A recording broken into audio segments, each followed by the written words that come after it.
Colorado Territory, 1870. The vast shadow of the Rocky Mountains stretched across the Willow Creek Valley like a protective hand, but Willow Eddington knew better than to trust in protection. At 22 years old, she had already learned that the frontier gave nothing without taking something in return.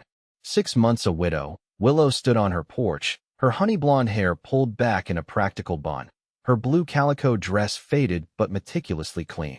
The small homestead she and Thomas had built together now felt impossibly large for just one person.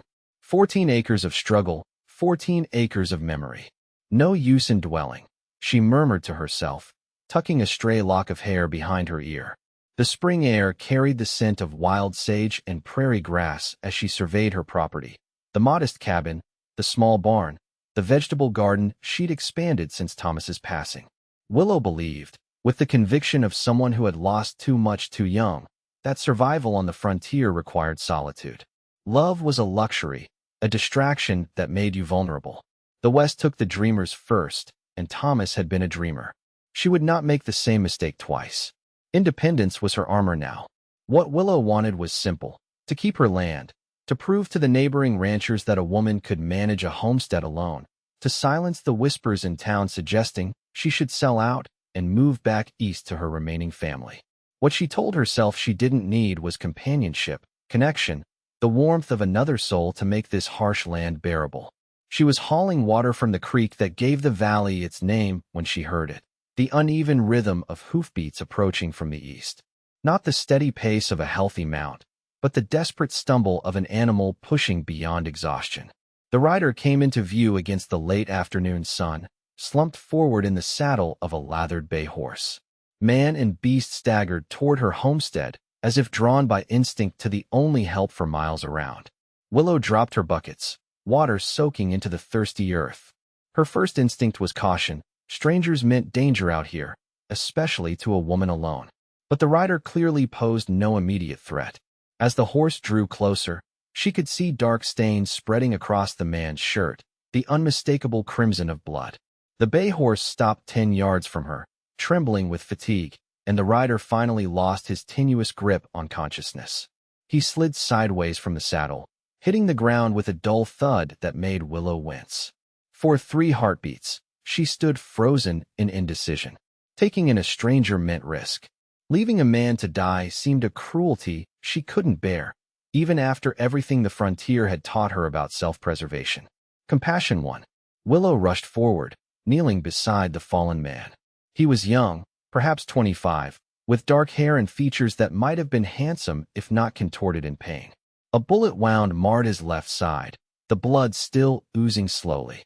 "Sir, can you hear me?" she asked, pressing her hand against the wound. His eyes flickered open, startlingly blue against his sun-darkened skin. "Victor," he managed. "Victor Zimmerman.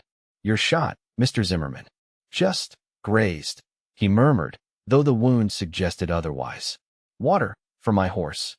The request, concerned for his mount before himself, softened something in Willow's resolve. She nodded. "I'll tend to you both. Can you stand if I help you?" With considerable effort and Willow's shoulder beneath his arm, Victor made it to his feet. The walk to her cabin was slow and painful, punctuated by his labored breathing. His horse followed behind, too loyal or too exhausted to stray. Once inside, Willow eased him onto the bed that had been Thomas's. She worked quickly, cutting away the blood-soaked shirt to reveal a bullet wound that had thankfully missed anything vital but had taken a significant piece of flesh from his side. "This needs cleaning," she said, more to herself than to him. "And stitches." Victor nodded weakly, eyes already drifting closed again. "Much obliged, ma'am." As she gathered her supplies, whiskey for disinfecting, needle and thread, clean linen for bandages, Willow felt the walls she had carefully constructed beginning to crack. This wounded cowboy represented everything she'd been avoiding: connection, responsibility for another's welfare, the messy entanglement of human need. The needle pierced his skin, and Victor's entire body tensed. Willow worked methodically, the way her mother had taught her back east before typhoid had taken both her parents. The skill that had once seemed an unnecessary feminine accomplishment now meant the difference between life and death. "Who shot you?" she asked, partly to distract him from the pain, partly because she needed to know what trouble might follow him to her door. Cattle rustlers, he managed through gritted teeth. I work for the Diamond Bar Ranch. Was moving a small herd when they hit us. Got 3 head before I could stop them. And they shot you for your trouble. Victor attempted a smile that came out more like a grimace. Seems a steep price for doing my job. When the wound was clean and stitched, Willow helped him drink water and a little broth before he drifted into a fever-troubled sleep. She tended his horse, carried more water from the creek, and settled herself in the chair beside the bed to keep watch through the long night. As darkness blanketed the valley, Willow found herself studying the stranger's face. In repose, the pain lines eased, revealing a youthful countenance, strong jaw, straight nose, dark lashes against tanned skin. A face that seemed too innocent for the violence that had marked him.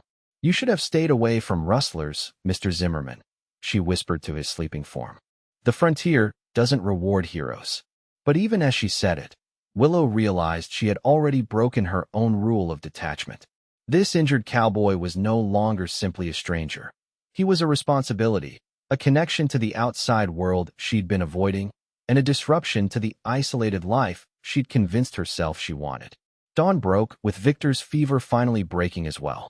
Willow had dozed in the chair, waking with a start when he stirred. You stayed, he observed, voice rough from thirst. She handed him water. It's my house. Where else would I go? A ghost of a smile touched his lips. Some might have left a stranger to fend for himself. I'm not some, Willow replied simply. Over the next 3 days, Victor regained strength with surprising speed. By the 4th morning, he was insisting on sitting up, then standing, then helping with small chores around the cabin despite Willow's protests. I won't be beholden, he explained, carefully feeding kindling into the cook stove. My ma raised me better than to let a lady do all the work. Your mother didn't account for bullet wounds, Willow countered, but there was less edge to her tone than she intended. Victor shrugged, wincing slightly at the pull on his stitches. My pa died when I was 12. Ma and I kept our place going until she passed 2 years ago. I learned early that work gets done regardless of how you're feeling. The casual revelation of his orphan state created an unwelcome kinship between them. Willow found herself sharing more than she had intended. My husband died this past autumn. Pneumonia. The words came out matter-of-factly, practiced in their delivery to hide the grief beneath. Victor looked at her directly, his blue eyes thoughtful. I'm sorry, Mrs. Eddington. Willow Eddington. She busied herself with breakfast preparations. And thank you. But I manage fine on my own. I can see that, he said quietly. Doesn't mean you should have to. The simplicity of his statement lodged somewhere beneath Willow's ribs, an uncomfortable truth she'd been denying. She changed the subject. You'll need to get word to your employer that you're alive. The Diamond Bar Ranch, that's Harrison Miller's place. Victor nodded. About 12 miles north. Mr. Miller's a fair man. He'll be wondering what happened to me and the cattle.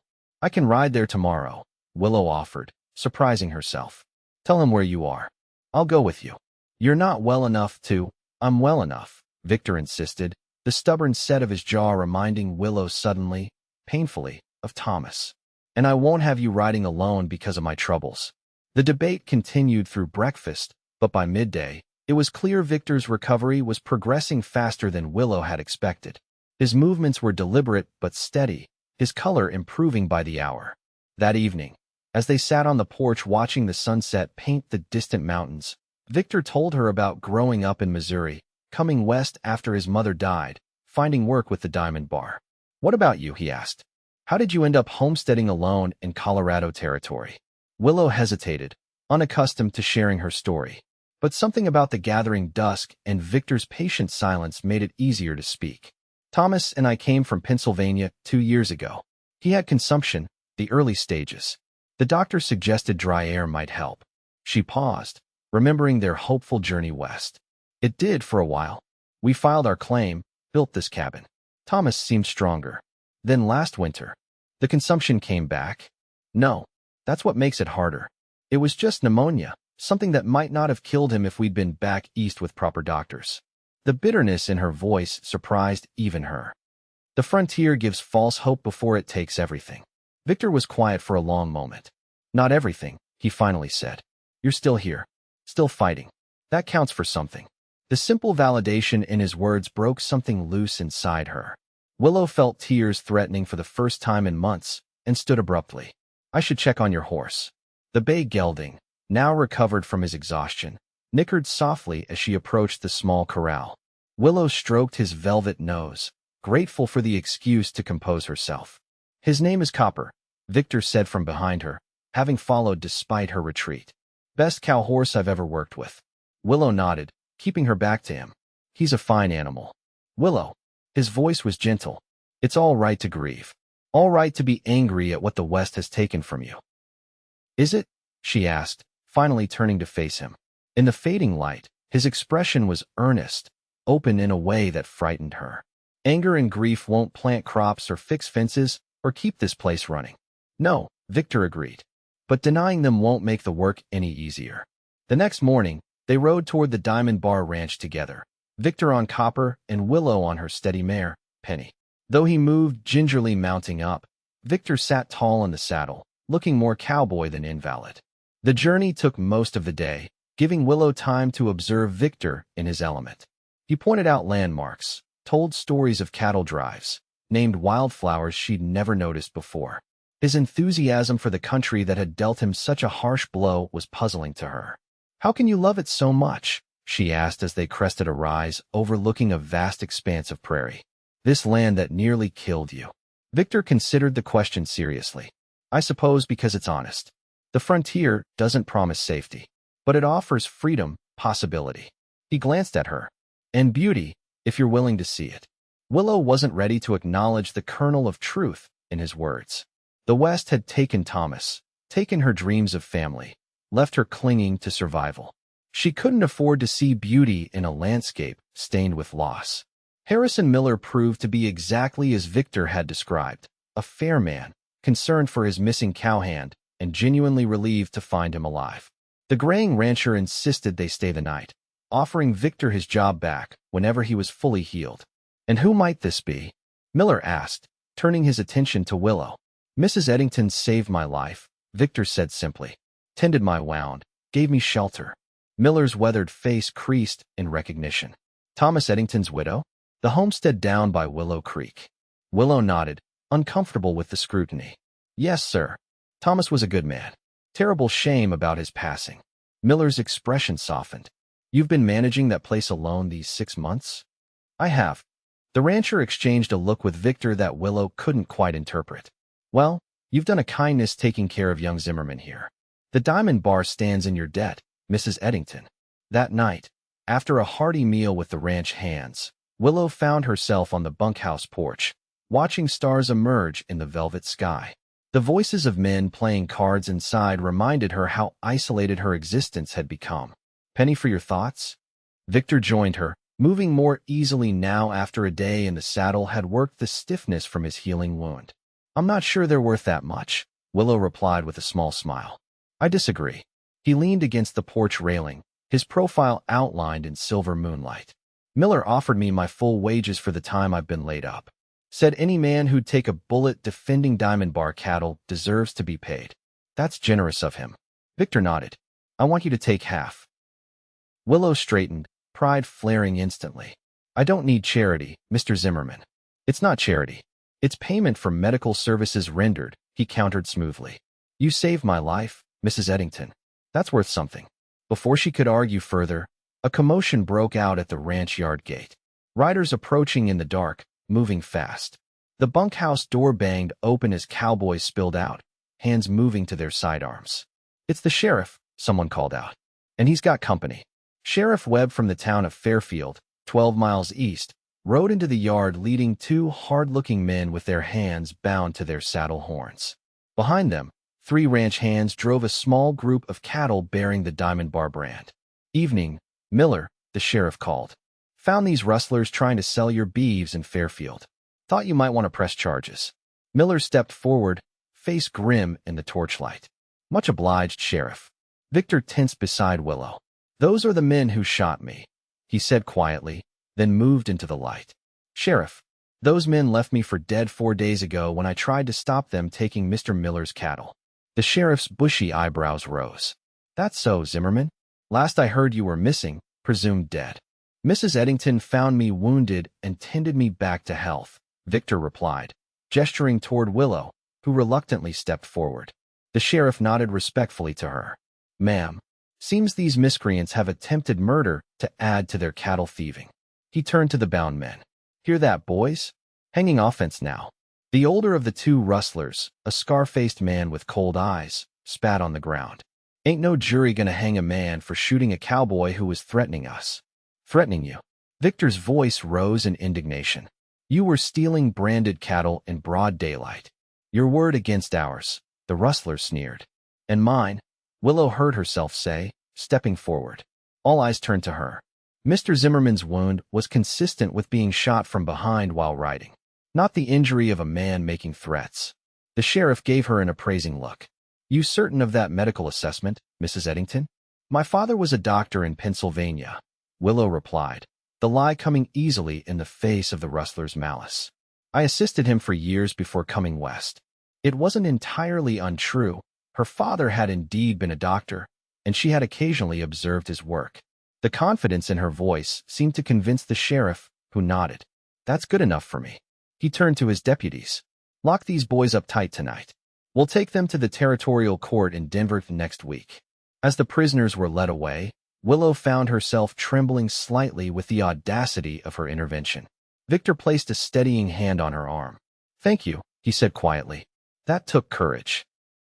She met his gaze, strangely affected by the admiration in his eyes. They deserved to be held accountable. Still, not everyone would have spoken up. The night's events created an unexpected bond between them, a shared triumph over the lawlessness that made the frontier so dangerous. As they returned to Willow's homestead the following day, something had shifted. The walls she'd built seemed less necessary, Victor's presence less an intrusion. Over the next 2 weeks, as Victor's wound healed completely, they fell into an unexpected partnership. He insisted on earning his keep, taking on the heavier chores that had been challenging for Willow alone, repairing fence lines, splitting firewood, digging irrigation channels for her expanding garden. Willow found herself watching him work, the easy strength in his movements, the careful precision he brought to each task. He approached her homestead with the same respect he might give his own, never suggesting her methods were lacking, only offering improvements when asked. In the evenings, they would sit on the porch, the lengthening spring days giving way to star-scattered nights. Victor told stories that made her laugh for the first time since Thomas died, tales of cattle with personalities as distinct as people, of cowboy superstitions, of frontier characters he'd encountered. There was this old prospector in Montana Territory, he said one night, whittling a piece of pine into the shape of a bird, convinced he'd discovered a new element. Carried around this rock he called magnificum. Turned out to be fool's gold painted blue. Willow smiled, rocking gently in the chair Thomas had made for her. Did you tell him? Didn't have the heart to. That blue rock was his whole world. Victor glanced up from his carving. Sometimes I think hope is like that. Might be based on something false, but it keeps a person going all the same. Is that what brings men west? She asked. Hope based on false promises? Victor considered this. Some maybe. Others come running from something. Me, I just couldn't stay in Missouri after Ma died. Too many ghosts. He studied her face in the fading light. What brought you and Thomas here? Dreams, Willow admitted. Thomas believed we could build something permanent here. Something that would outlast us. She gestured to the homestead around them. I suppose we did, though he didn't live to see it flourish. It is flourishing, Victor said softly, because of your strength. The simple praise touched her more deeply than elaborate compliments might have. Willow looked away, uncomfortable with the warmth spreading through her chest. You never said what happened to the blue rock, she deflected. Victor laughed. Last I heard, the old prospector had sold shares in his magnificum mine to 3 different bankers from Chicago. 3 weeks after Victor's arrival, a letter came from the Diamond Bar. Harrison Miller needed his best cowhands for the spring roundup and cattle drive. Victor's presence was requested as soon as he was fit to ride. Willow found the letter clutched in Victor's hand when she returned from gathering eggs that morning. His expression was conflicted. Miller needs you, she said, setting down her basket. Victor nodded slowly. The roundup starts Monday. 2 weeks' work, then a drive to Denver. He hesitated. I told him I would come. Something cold settled in Willow's stomach. She'd known this moment would come, had prepared herself for it. Yet the prospect of returning to solitude now seemed unbearable. "Of course," she said, keeping her voice steady. "You've healed well. There's no reason for you to stay." Victor took a step toward her, then stopped.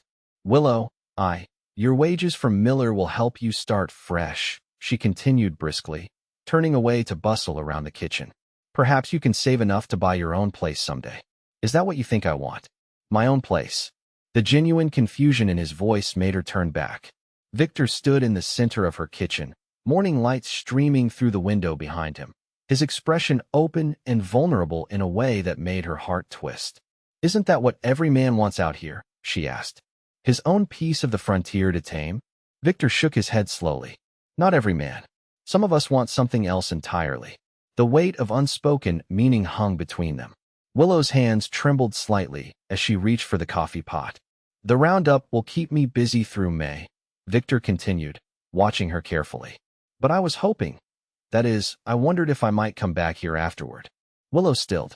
"Come back, if you'll have me." His voice was quiet but steady. "Not as a patient this time.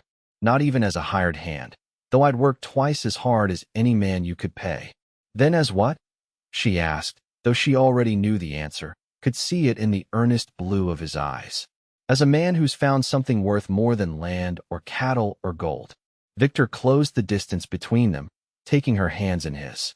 "As a man who'd very much like the chance to court you properly, Willow Eddington." The declaration, simple as it was, threatened to crumble every defense Willow had built since Thomas's death. Her instinct was to pull away, to protect herself from the possibility of more loss. But Victor's hands were warm around hers, his gaze steady and patient. "The frontier is a dangerous place," she said softly. "I've already lost one husband to its cruelties." "It is dangerous," Victor agreed. "That's why facing it alone makes little sense." His thumb brushed gently across her knuckles. "I can't promise safety, Willow. No honest man could. But I can promise to stand beside you through whatever comes."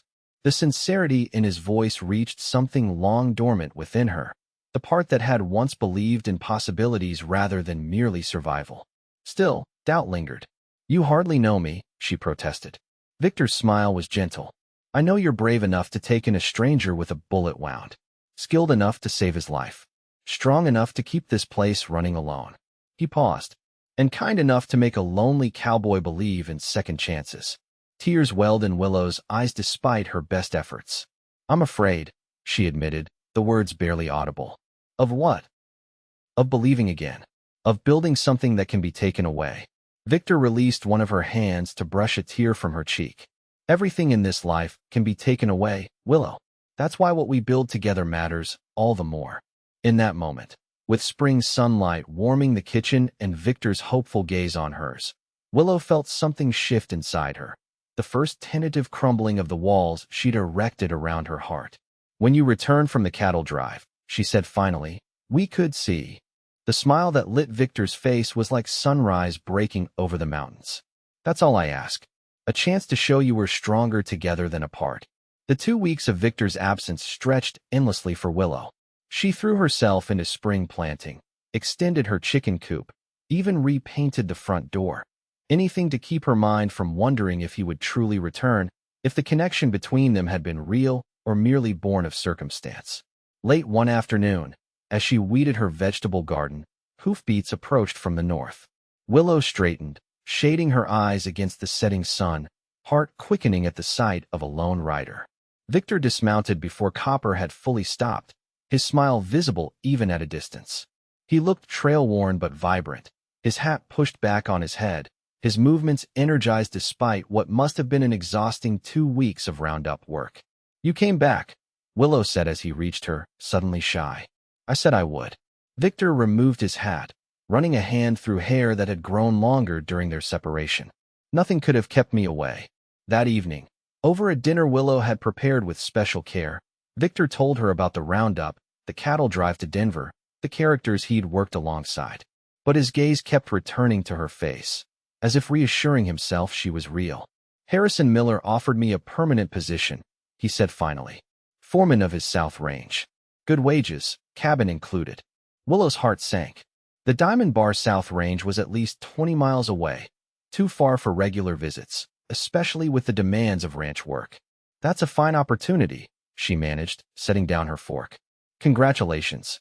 Victor studied her face. I turned it down. You what? Why would you? Because it would take me away from here. He reached across the table, his hand covering hers. Away from you.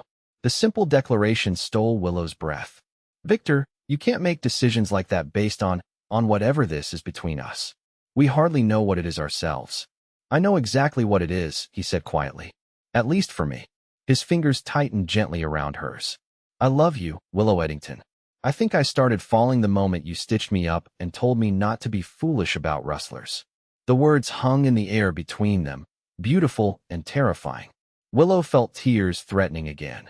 She who had barely cried since Thomas's funeral now seemed constantly on the verge of tears. It's too soon, she whispered. Maybe, Victor conceded. But the heart doesn't always keep time the way we think it should. He released her hand, giving her space. I don't expect you to say it back. I just wanted you to know where I stand. That night, lying awake in her bed, Willow confronted the truth she'd been avoiding. She was falling in love with Victor Zimmerman. The realization should have terrified her, but instead, it came with a surprising sense of peace. As if some part of her had known all along that the isolation she'd embraced was not protection but a prison of her own making. The next morning, she found Victor at the corral, brushing down Kappa's gleaming coat. He glanced up as she approached, his smile cautious. I've been thinking, Willow said without preamble. This place is too much for one person. The north field needs plowing if I want a wheat crop this year. The roof leaks when it rains hard. The barn needs expanding if I'm to add more livestock. Victor set the brush down, watching her carefully. That's a lot of work. Yes, she agreed. Too much for me alone. I need help. I see. His expression remained neutral, though something hopeful flickered in his eyes. Are you offering me employment, Mrs. Eddington? No. Willow took a deep breath. I'm offering you partnership. In all things. Victor went very still. Willow, are you saying? I'm saying I don't want to be alone anymore. The words came easier now, the truth of them undeniable. I'm saying that when you told me you loved me, it made me realize I've been hiding from life instead of living it. She stepped closer, courage mounting with each word. I'm saying that I think I could love you too, Victor Zimmerman, if you're patient enough to let me learn how again. The joy that transformed his face was like nothing Willow had ever seen. In 2 strides, Victor closed the distance between them, his hands gently framing her face. I have all the patience in the world, he promised, his voice rough with emotion.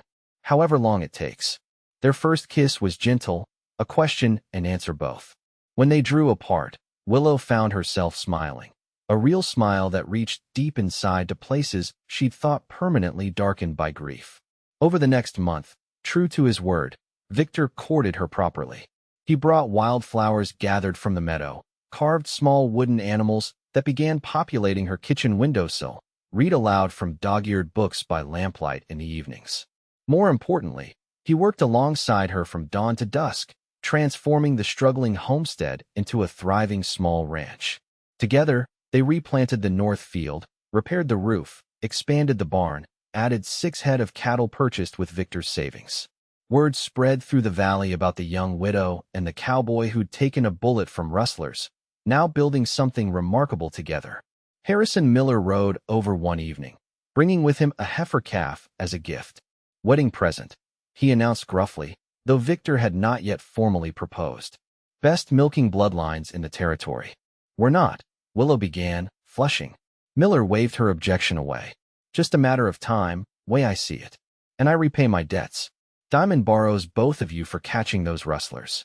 After the rancher departed, Victor and Willow stood in the yard watching the sunset paint the mountains in shades of amber and rose.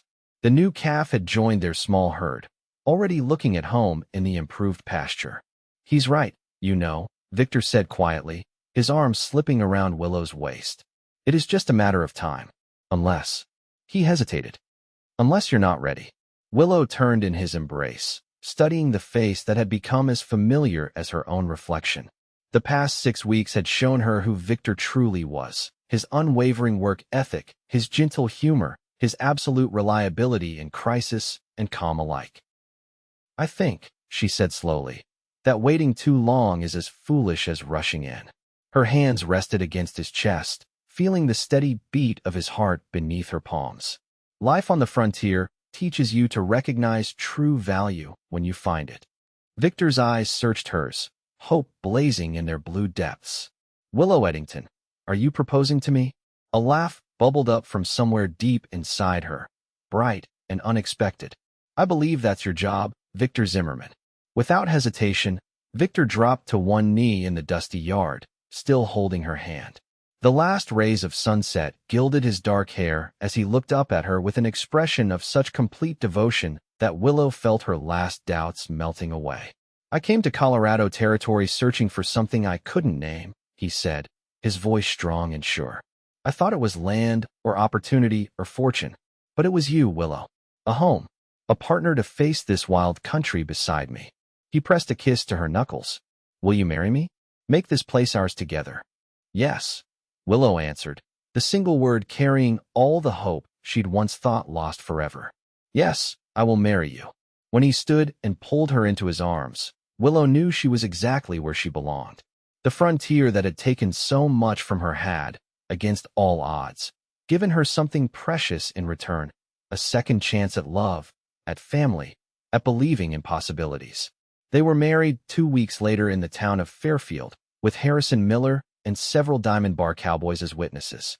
The small church overflowed with well-wishers, neighbors who had watched Willow struggle alone, now celebrating her newfound happiness. That evening, returning to their homestead as husband and wife, Victor lifted Willow from the wagon and carried her across the threshold of the cabin that was now truly theirs together. Welcome home, Mrs. Zimmerman, he said softly.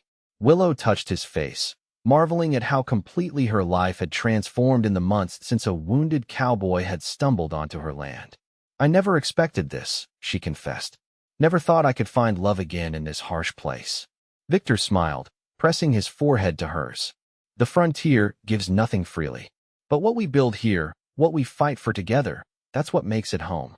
As summer blossomed across Willow Creek Valley, the Zimmerman homestead flourished. Their cattle herd grew, the crops thrived, and the cabin expanded with a new room added to the west side. Word spread of their success, bringing occasional visitors, prospective settlers seeking advice, cowboys passing through, even a newspaper man from Denver who wrote a piece titled, Love Conquers the Colorado Frontier. 1 year to the day after Victor had first arrived wounded on her doorstep, Willow stood on their porch, one hand resting on the gentle swell of her belly where their first child grew. She watched her husband returning from the north pasture, tall and strong against the backdrop of mountains that no longer seemed threatening but protective. The frontier had taught Willow Eddington Zimmerman many harsh lessons, but the most important one had come unexpectedly, through a bullet wound and a chance encounter. That true strength wasn't found in isolation, but in the courage to open one's heart again. That even in the wildest West, love could take root and flourish, if only given the chance. Victor dismounted, his smile as bright as the day he'd proposed. What are you thinking about, looking so serious? He asked, climbing the steps to join her. Willow leaned into his embrace, feeling the steady beat of his heart against her cheek. About how sometimes the things we never expect turn out to be exactly what we need. Victor's arms tightened around her, his hand covering hers over their growing child. I told you the frontier was honest that way, he murmured into her hair. Hard, yes. Dangerous, always. But honest in its rewards for those brave enough to risk everything. As the sun set behind the mountains they now both called home, Willow knew he was right. The lonely widow and the injured cowboy had found in each other not just love, but the strength to embrace all that the wild, beautiful, terrible frontier had to offer, together.